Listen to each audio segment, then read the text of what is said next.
All right, Larry Krueger here from the Pig and a Pickle Krug Show with a little 49er video. Make sure you check out Pig and a Pickle. 2 locations, Corte Madera and Emeryville. They're open 7 days a week in Marin from 11 a.m. to 8 p.m. They're open Wednesday through Sunday in Emeryville.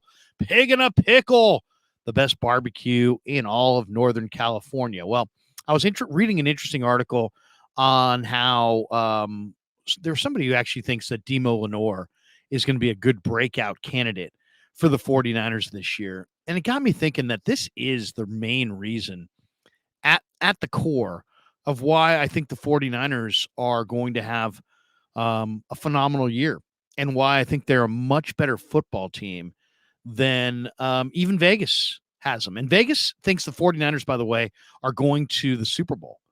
They are the favorite out of the NFC, last I checked, to go to the Super Bowl. Now, some people have the Eagles, but the Niners and Eagles, from what I saw in Caesar's Palace, Niners were a slight favorite on the Eagles to go to the Super Bowl. Eagles are replacing both their offensive coordinator, defensive coordinator. They just lost Javon Hargrave to the 49ers, by the way. And maybe that's why. But the Niners are a slight edge in Vegas to go to the Super Bowl, at least in the books and the numbers that I looked at.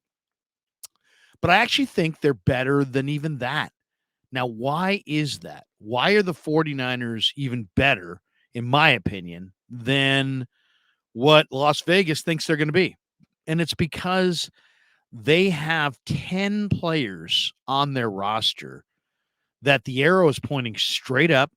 And I think there's a likelihood that all 10 break out in a positive way and have a much better contribution this year than last year. And I think when you have that incremental improvement of 1 or 2 guys, you feel it on your roster. But when you have an incremental improvement of 10 guys, that lifts you as a football team. There's only 53 guys on a roster. So if 10 guys step up and give you a whole lot more than what they gave you the year prior, you're probably going to be a significantly better football team. Let's go down the list of 10 guys and see if you guys agree with me. I'll start with Trey Lance. There's no doubt in my mind that Trey Lance is an improving player. And I don't know how much he's going to play this year, but when he does play, I'm convinced he's going to be dramatically improved from the player I saw last year. He just looks happier, smoother, more accurate, more in control, knows the offense better. He's now got a perfect template to watch play the position after watching Brock Purdy operate as a rookie. And several of the things that Brock did well are things that Trey can just copy and just be like, oh, you know what? That's how he's doing that. Let me adopt that to my own game. You know, there's certain core things like accuracy, mobility, athleticism that are individual to each individual quarterback, but a lot of it is learned and a lot of it's about reps. And I really believe that Trey already has benefited from Brock's incredible number of reps at Iowa State and the football that he played from early December on. I think Trey observed it, watched it, studied it, and is going to adopt a lot of those things to his own game. And I think you're going to see Trey Lance improve dramatically. Now, I don't know when he's getting in. I think they'll start with Brock, but if Trey plays, I think he's going to play well. And I think the arrow is pointing up on Trey Lance. So I consider him almost the captain of the 49er breakout team this year. No doubt in my mind, Trey Lance will be better. All right, let's go down the list. Danny Gray. Danny Gray is stronger. He knows the offense better. He's determined. He's got game-breaking speed. He's a really good wide receiver who didn't get a lot of run last year. Much better ball skills than your typical speedster. Most guys who run sub 4.3 can't catch a cold. This guy can catch the football, and he's gotten stronger. He wants it. He's in a hardworking, group of wide receivers. Nothing's going to be given to him, but Danny Gray is going to make a big impact. He's going to make the team, and he's going to make an impact on the team. Probably in a limited role, but I really like Danny Gray. All right, number 3, Nick Zakelj. You heard John Lynch say it. Nick Zakelj had as good an offseason as any 49er. This guy's hardworking. He's smart. He's tough. He's nasty. He's versatile. I think he can play center or guard. I love what Zakelj gives you. I think he's a really good offensive line prospect. When you talking about guys who are smart and tough and physical and nasty and are looking to bury you, those guys can play for me. And this guy is, off the charts on all these categories. He's not just smart. He went to Fordham. He's not just a tough guy. He's really tough. He's not just kind of nasty. This guy's looking to bury you. Really nice guy, but on the football field, he's taking no prisoners. So I'm a huge Nick Zakelj fan. I think the arrow is sky high on Nick Zakelj. I think he's getting better and better and better. And if Burford goes down, I think Zakelj is going to be plugged in there. And I don't think the Niners are going to miss a beat. I think Zakelj's really a solid player. Doesn't quite have the body of Burford. Burford's got almost a perfect made body for offensive guard in the NFL. But Zakelj's a good prospect, and the arrow's pointing up. So that's number 3. Number 4 on the list, J.P. Mason, Jordan Mason. He's leaner than he was last year. This guy's explosive. He's got a lot of Marshawn Lynch to his game. You can run around or you can run through. This guy runs through. But he's also got explosive capabilities. He can catch it. He can run from scrimmage. I think J.P. Mason is going to push Elijah Mitchell for that number 2 running back spot behind Christian McCaffrey. And I would not be surprised if they finish games with J.P. Mason. So he's number 4 on the list. You got Trey, you got Danny Gray, you got Nick Zakelj, you got J.P. Mason. Number 5, Drake Jackson. Drake Jackson's put on great weight. He looks faster than ever. He's got a terrific opportunity opposite Nick Bosa, and he's determined to run with it. So Drake's going to have a huge second year. He's going to bust out. He's going to be a lot better than what he was last year. Let's go to the next guy, Kalia Davis. Kalia Davis is 310 pounds and fast and didn't ever get into a game last year. I cannot wait to see him this summer because the speed is impactful. I mean, this guy could really be a key cog in their interior pass rush. This guy can really rush the passer, and he's got a great motor, keeps those legs churning.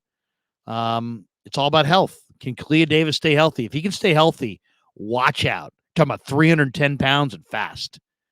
Marcelino McCrary-Ball, playing some middle backer behind Fred Warner. Marcelino, very dependable player. I think he played well enough last year to play from scrimmage. They just had so much depth they didn't need him. Now they've let Azeez walk, and Marcelino's primed for a huge bust out in Johnny Holland's linebacker core. Marcelino's a player, and he can play coverage, and he can run and hit, and he's in better shape than ever. I think he's going to be one of the most improved players on the entire roster come July and August. I agree with the writer who said Demo Lenore. I asked Lenore, I said, did you get bigger? Because he definitely looks bigger in the upper body. He's like, no, I'm actually lighter, which is a great sign because he's definitely carrying more weight up top, and he's done a lot of work. He worked out in L.A. at I think he said the Mamba Center down in Southern California, and he's actually said he's lost weight, but he's gained strength. So Lenore had a terrific year last year. I think he's going to keep that rolling. Ty Davis Price, the second year back at LSU.